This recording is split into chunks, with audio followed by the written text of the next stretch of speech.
The Lord be with you. And with your spirit. A reading from the Holy Gospel according to John. Glory to you, Lord. It was before the festival of Passover, and Jesus knew that the hour had come for him to pass from this world to the Father.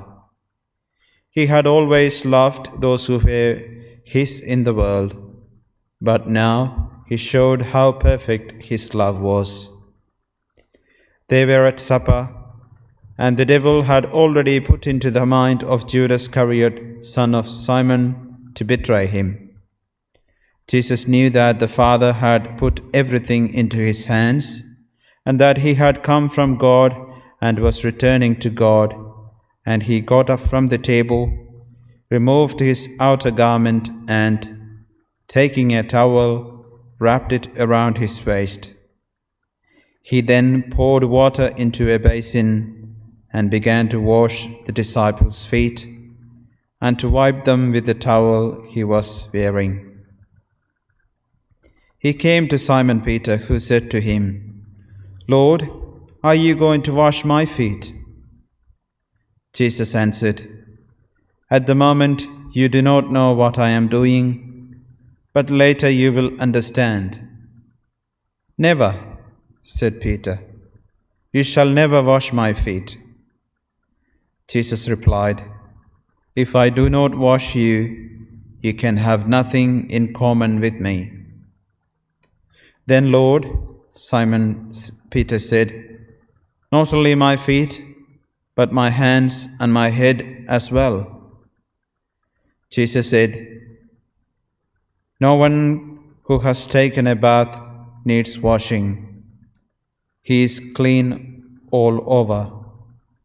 You too are clean, though not all of you are." He knew who was going to betray him. That was why he said, "Though not all of you are." When he had washed their feet and put on his cloth again, he went back to the table. "Do you understand," he said, "what I have done to you? You call me Master and Lord, and rightly, so I am. If I then, the Lord and Master, have washed your feet, you should wash each other's feet. I have given you an example so that you may copy what I have done to you." The Gospel of the Lord. Praise to you, Lord Jesus Christ. Tonight we begin our Easter Triduum with this Mass of the Lord's Supper. What a coincidence this year to celebrate the Mass of the Lord's Supper in our homes. The first time this Mass was established by Jesus, it began in a home behind closed doors. Tonight's celebration has three main elements. The first part has to do with the institution of the Eucharist, and the second part deals with the institution of the order of priesthood, and then the final part deals with the commandment of fraternal charity. When we talk about the institution of the Eucharist, the word Eucharist, it's from the word Eucharistia, which is thanksgiving. It all began from the time when the Israelites were in exile in Egypt. And we heard the account in our first reading today. It came a time when God wants to free them from slavery in Egypt and take them back to their own country, the Promised Land. And he had to strike the Egyptians with 10 different plagues. The final one was coming, which was going to be the biggest, and this will be punishment not only on the Egyptians, but also on their animals. So the angel of death was going to pass through that night to strike all the firstborn sons, both men and beasts alike. And God commanded them through Moses to do exactly what we heard in our first reading today, namely to take a lamb or a goat, a male one, unblemished, not more than 1 year old, each household, to take an innocent animal, slaughter it, put some of the blood on the lintel of their doors, and then eat the meat of this animal, and then remember that celebration for the rest of their life. There are 3 key words there: take, eat, and remember.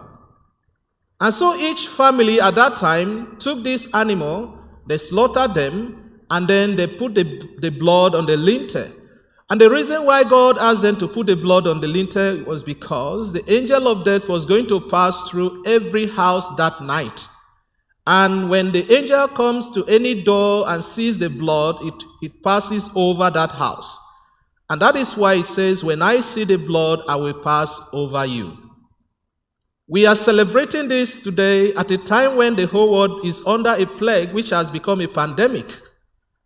And there are people dying across the world, everywhere now.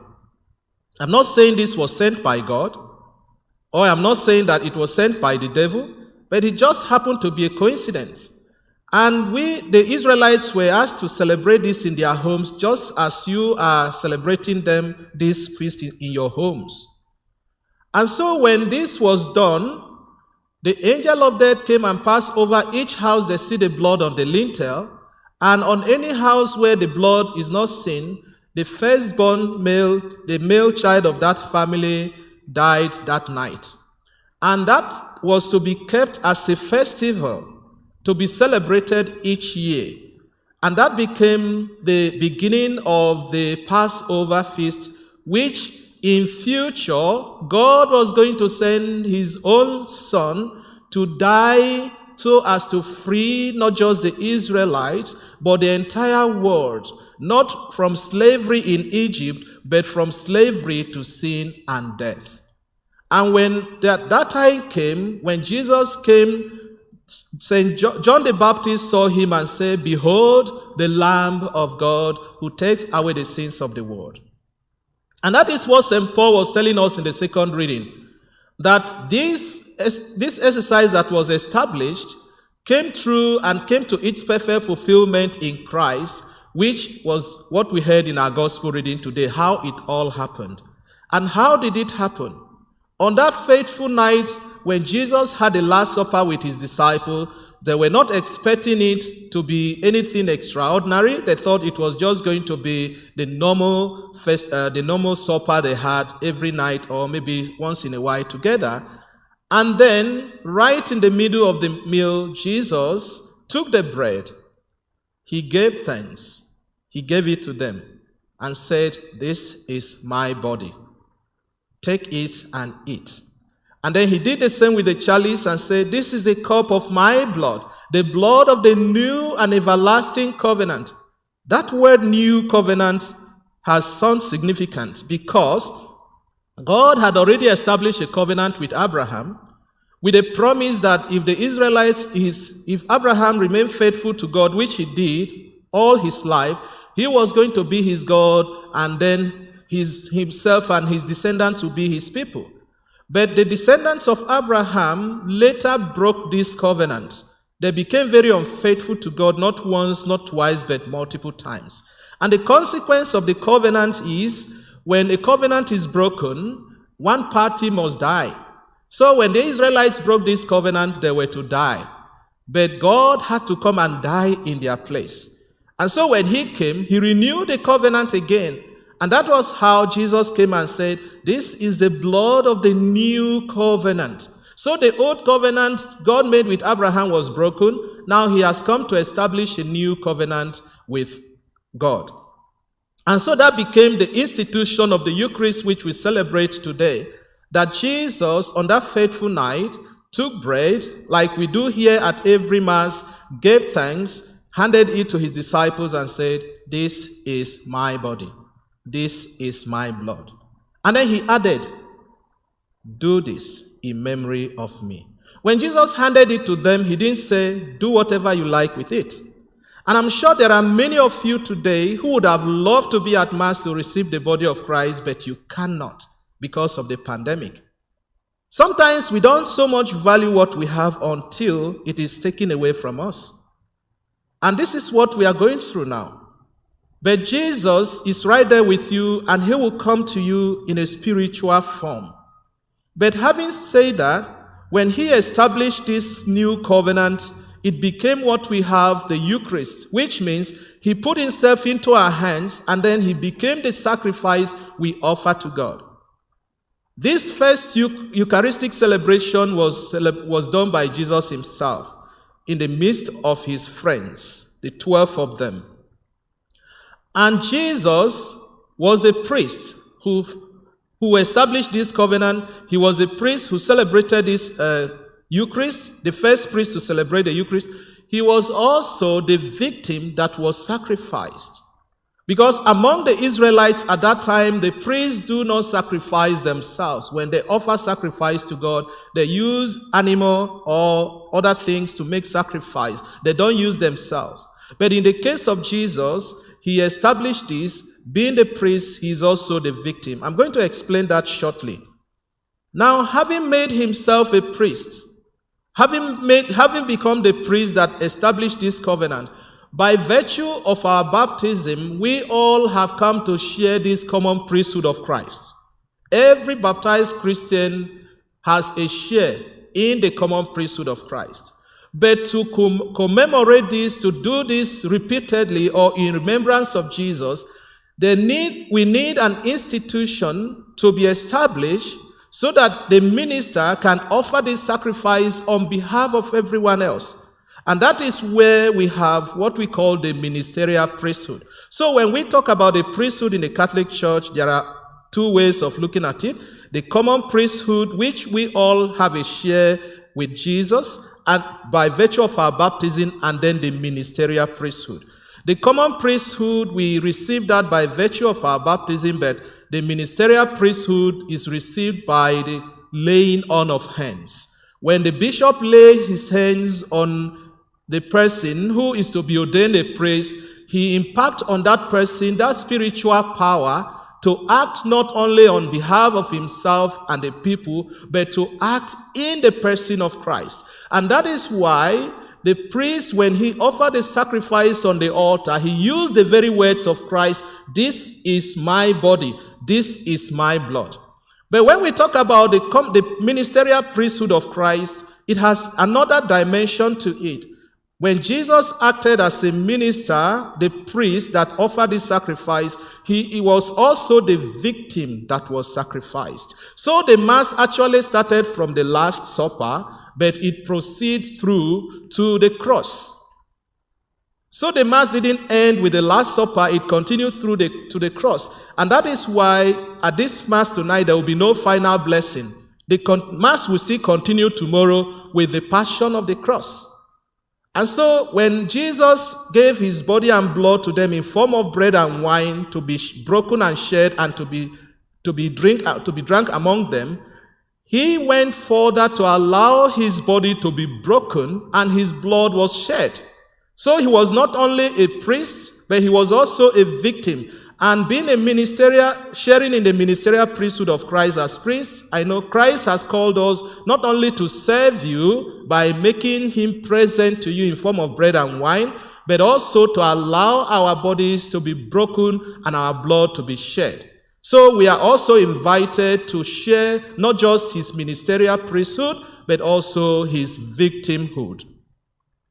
And having said that, we say he established the office of the priesthood, which we all celebrate today. So today is actually the origin or the birthday of priesthood in the Catholic Church. So happy feast day to Father Stanley. It's your first time, isn't it? So we have a very high privilege that no one can give to himself, as the book of Hebrews says, nobody gives his honor upon himself. The honor is given by God. And we act on behalf of Christ to sanctify and to bring you closer to God. So today, part of what we celebrate is not just the institution of the Eucharist, but also the institution of the order of priesthood, to sanctify. Priests were chosen from among the people, consecrated and sanctified, so that they can in turn sanctify the people of God. And like St. Augustine always said, with you we are Christians, for you we are priests. And having said that, the third dimension of our celebration, or the key element of our celebration tonight, is the commission or the commandment of love. And the commandment of love came clearly in our gospel reading today. At the time of Jesus, it wasn't the duty of the master or the house or the person at the head of the household to wash the feet of the servants. The washing of the feet is primarily the job or the work of the slave. And so Jesus, who they called Master and Lord, while they were at table, took off his outer garment. The taking off of his outer garment has its own significance. The outer garment at that time was a symbol of dignity. If you could recall, when the prodigal son came home, he had no outer garment because he was coming home to ask for a place of a slave. But when his father saw him, he restored that dignity of his son to him by calling for a cloak to be brought so that he can be properly dressed. So Jesus took off that symbol of his dignity and reduced himself to a condition of a slave. And that is what the book of Philippians, letter of St. Paul to Philippians chapter 2, 1-11 tells us. That he was in the form of God. The first step was to empty himself of his divinity. When he emptied himself of his divinity, he became human. And now being found in human form, he had to humble himself again. He went another step lower to assume the condition of a slave. And so the master and Lord took off his human dignity of a master and Lord and assumed the duty of a slave and started washing the feet of each of his friends. And when he came to Peter, Peter was so embarrassed by that show of love and humility that he wanted to object to it. And Jesus said to him, unless I wash you, you have no dealings with me. And he said, I am doing this to show you an example so that you can follow. Now, this is where we become part of this celebration. Tonight, I've asked you before to get a towel ready and a bowl of water so that each family member can wash the feet of another person. If you are living alone, you don't have to worry. Jesus will wash your feet. But if you are living like two in the house, get ready. In a moment, I'm going to ask you to wash each other's feet. But this is not just to do it because we are doing it in the ceremonial way, but it's just to remind us of two things. One, washing of the feet had to do with humility. And to be able to do exactly what Jesus did, we need to take our outer garment off. And what is that? Our pride. We need to remove our pride and then go down on our knees, which is humility. Take off your pride, assume a humble state, and then you will be able to serve your brothers and sisters. And how is Jesus calling us to wash one another's feet? He is clearly telling us to have a true and genuine and unconditional show of love to our loved ones. When it comes to showing of love, this can be very, very difficult, especially when it is someone whom we think doesn't deserve our love. Let me give you a little clue to what happened to Jesus at the time. Among the 12 people whose feet he washed, do you realize one of them was going to betray him? And Jesus knew. There was one among them who would betray him. Jesus didn't call him a betrayer. He called him a friend. There was another one among them who was going to deny him. Jesus didn't call him a denier. He called him a friend. And the other 10 were going to abandon him and run away. But each one of them, Jesus washed their feet, knowing that they will not always stand by him at the time he needed their help most. Tonight, I'm asking you to wash a member of your family's feet, not because they are saints, but because they are sinner like myself and like you. And God wants us to wash the feet of our loved ones. Washing of the feet, which we are doing tonight, can go a long way, not just an action that is carried on tonight, but this can be something that we will do for the rest of our life. Humbling ourselves, showing love unconditionally. That even though the person may break your heart, even though the person may not be the kind of person you want them to be, or always say the kind of things you want to hear from them, Jesus has loved his own until the end. That is what the gospel reading says. Can you love your own until the end? Most of our love sometimes is unconditional. When the person failed to be the kind of person we want the person to be, or have said something to us, or have done something to us, our love for that person begins to diminish. Jesus knew Judas was going to betray him. That doesn't diminish his love for him. He knew Peter was going to betray him. It never diminished his love for Peter. He knew the disciples, one by one, they were going to run away and abandon him at the time he needed them most. That wasn't going to affect his love for them. Let me tell you something tonight. God loves us not because we are good. He loves us because he is good. Sometimes we think God blesses us because of the good things we do. And when something bad happens, like the pandemic is happening now, many people might say God is punishing the world. I don't think God is punishing us like that. Because God doesn't take pleasure in seeing his children suffering. He doesn't take pleasure in the death of people. So God always shows us love whether we are good or not. And some of us, we come to hate ourselves and we think God is hating us. God doesn't hate you. He loves you. And his love for you have no end. If you get to the depths of God's love for you, you will die for joy because you can never imagine how much love God has for us. And that is the commandment that Jesus is giving us tonight. He said, love one another as I have loved you. So, my dear friends, tonight we gather in our homes to celebrate this first day the Holy Mass was established. It was established in a home where you are now, behind closed doors. And we are to do exactly what Jesus did. So, my dear friends, let us pray that we may truly understand God's love for us and in turn pass that love to our brothers and sisters. Let us also pray for those who we may find it very difficult to love, that God will give us his grace to let go of the past, to forgive them whatever hurts they have done to us, just like Jesus forgave Peter, like he forgave Judas, even though Judas never asked for forgiveness, so that we can find it easy to love them in return. Let us also pray for those who hate us, those who don't want any progress from us, those who don't want us to see us being blessed by God, that God will grant them a change of heart. We pray also for leaders, that they may humble themselves to become servants of others. And we pray for ourselves too, that the washing of the feet we are celebrating tonight, or we will be doing in our homes tonight, that the Lord Jesus will give us a new insight as to how we can continue to live together and to love one another, just as we have experienced from him. May God bless you.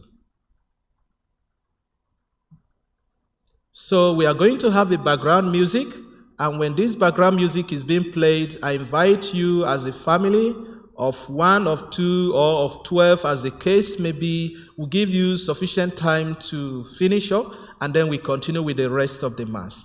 So make sure one member of the family wash another person's feet, and you can do that to ensure that at least each person is able to wash one person's feet within the family tonight. God bless you.